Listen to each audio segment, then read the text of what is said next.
Is the deep state sabotaging Space Force by a congressional manoeuvre that denies funding for new projects starting in fiscal year 2021?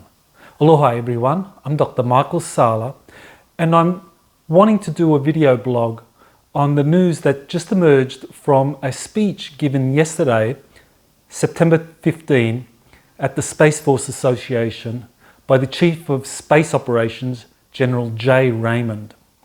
And while he discussed many of the projects that Space Force was pursuing in 2020 and 2021, trying to build a very modern response to the weaponization of space that he articulates that China and Russia are pursuing, he also made a very rare complaint about Congress. And what he said was that because the National Defense Authorization Act for fiscal year 2021 was delayed and wasn't being passed, and that instead a continuing resolution was going to be passed by Congress, that Space Force will be denied funding for new projects that are essential for its space operations and activities in 2021. And the difference between a continuing resolution and the passage of the National Defense Authorization Act is essentially that if the budget for 2021 isn't passed in its full form, that means that a continuing resolution just continues funding based on what was passed in the 2020 National Defense Authorization Act that set up Space Force. So that means that any new projects that Space Force wants to set up for 2021 essentially aren't funded. There's no funding there, that the Air Force isn't authorized to transfer the funding, and we're talking billions of dollars, to Space Force. And this delays what Space Force is wanting to do in 2021 in putting up more satellites, in setting up a upgraded command system with the National Reconnaissance Office. Now, why is that important? The reason is, without more satellites up there that are under the direct control of Space Force, and without modernizing its command and control facility with the NRO, what happens is that Space Force isn't able to really monitor everything that's going on in space.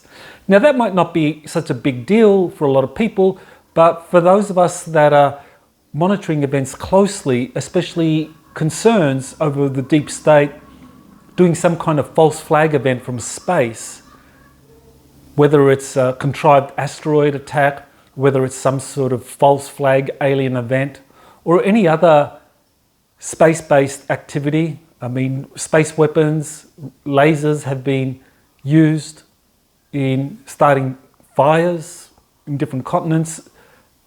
Space weapons are being used for weather modification purposes. These are all a big deal. And by Space Force not being given the funding for setting up satellites and a joint control system with the NRO, it delays Space Force's abilities to be able to monitor what's going on in space. So that's a big problem, especially given the likelihood that the deep state is on the verge of launching some major false flag event using space assets. So that's a big concern as we head towards the end of 2020, early 2021, and of course all of the furor over the elections. So what we need to really do is pay attention to what is happening in space, how the deep state may be, through a congressional maneuver, sabotaging Space Force. So that's something that I'm going to be discussing in my upcoming webinar on September 26, why the deep state is terrified of Space Force and why rogue secret space programs are also threatened by it. So there'll be information in the link below. There's a trailer for the webinar that you can learn more about it. And this is definitely something that we need to monitor closely, because Space Force truly does threaten the deep state. Thank you for listening and subscribing to my YouTube channel. Aloha.